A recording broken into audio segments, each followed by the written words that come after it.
కొందరు చెప్పింది చెప్పినట్టు జరుగుతుంటే విస్తుపోతాం కదా!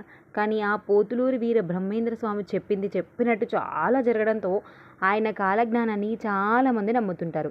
ఒక విధవరాలు దేశాన్ని ఏలుతుందని ఇందిరాగాంధీ గురించి, తెల్లకాకులు, తిరుమల దేవస్థానం మూతపడడం, వేప చెట్టుకు పాలు కారడం, తలలేని మనిషి పుట్టడం ఇలా చెప్పుకుంటూ పోతే ఆయన చెప్పినవన్నీ ఎన్నో నిజమయ్యాయి.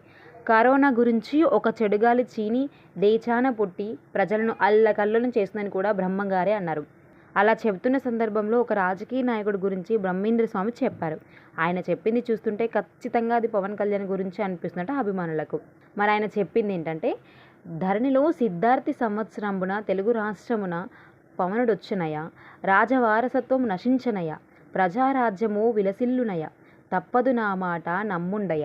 అంటే తెలుగు సంవత్సరాల్లో సిద్ధార్థి ఎప్పుడొస్తుందంటే 1919, 1979, 2029, 2099లో సిద్ధార్థి నామ సంవత్సరం వస్తుంది. అంటే 79 వరకు రాలేదు. ఇక రీసెంట్గా జరిగిన ఎన్నికల్లో పవన్ కళ్యాణ్ వల్లే చాలా వరకు కూటమి విజయం సాధించిందనేది ఆయన అభిమానుల మాట.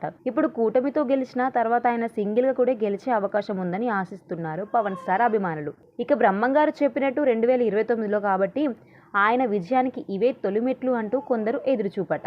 తెలుగు రాష్ట్రమున పవనుడొచ్చునయ్య అంటే తెలుగు రాష్ట్రంలో పవన్ కళ్యాణ్, రాజవారసత్వం నశించనయ్య అంటే ఇది మీకు తెలిసిందే. ప్రజారాజ్యం విలసిల్లునయ్య అంటే డిప్యూటీ సీఎం పవన్ కళ్యాణ్ పార్టీ పేరు జనసేన.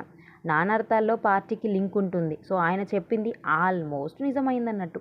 ఇక డిప్యూటీ సీఎం అవ్వడం కూడా ఖాయం అంటున్నారు అభిమానులు. కానీ దీనికి ఇంకా సమయం ఉంది కాబట్టి జరగవచ్చేమో. ప్రస్తుతం అయితే పవన్ పట్టుబట్టి మరీ కేంద్రాన్ని ఒప్పించి కూటమి కట్టించారు. అలా పవన్ చేసిన ఒక చిన్న పని ఆయన జీవితంలో పెద్ద మార్పును తీసుకువచ్చింది. తమకు ఎదురు లేదని భావించిన బీజేపీకి పవన్ చేసిన చిరు సాయం కేంద్రంలో ప్రభుత్వం నిలబడేలా చేసింది. దాంతో ఈ డిప్యూటీ సీఎంను ప్రధాని తుఫానుతో పోల్చారు. బ్రహ్మంగారు చెప్పింది అక్కడితో ఆగిపోలేదు. సిద్ధార్థి సంవత్సరం అంటే ఇప్పుడు 2024 ఎన్నికలు ముగియడంతో వచ్చే ఎన్నికల్లోపు వారసత్వం ముగిసి అంటే వైసీపీ అనే పార్టీ కనుమరుగవుతుందని, కేవలం పవన్ పార్టీతో పాటు తెలుగుదేశం పార్టీ మాత్రమే మనుగడలో ఉంటుంది కావచ్చని కూడా కొందరు ఊహిస్తున్నారట. ఇప్పటికే కేవలం 11 స్థానాలతో వైసీపీ దాదాపు పడిపోయింది. 175 స్థానాలను టార్గెట్గా పెట్టుకున్న వారిని సైతం మట్టు కరిపించారనేది కాదనలేని వాస్తవం కదా.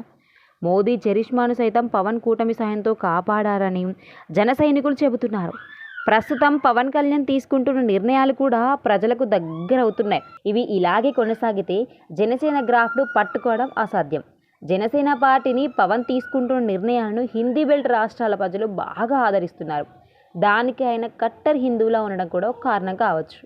మోదీ మార్క్ రాజకీయాల జోలికి పోకుండా తన మతాన్ని అనుసరిస్తూ పరమతాన్ని గౌరవిస్తుండడంతో ఆయనకు అన్ని వర్గాల నుంచి సపోర్ట్ వస్తుంది. అది తెలుగు రాష్ట్రాల్లో విస్తరించి ఉత్తర భారతానికి విస్తరిస్తుందని కూడా కాలజ్ఞానంలో ఉందట. ఒకవేళ కాలజ్ఞానంలో ఉన్న పవన్ కళ్యాణ్ అయితే మాత్రం ఆయన్ని అడ్డుకునే శక్తి ఎవ్వరికీ లేదని చెప్పాలి. జాతీయ స్థాయిలో పవన్ ఖచ్చితంగా చక్రం తిప్పుతాడు కావచ్చు అంటున్నారు ఇక అభిమానులు. జాతీయ పార్టీ అండదండలు పుష్కలంగా ఉండడంతో పాటు తనదైన మార్క్ రాజకీయాలు చేస్తుండడం కూడా పవన్కి కలిసి వస్తుందట.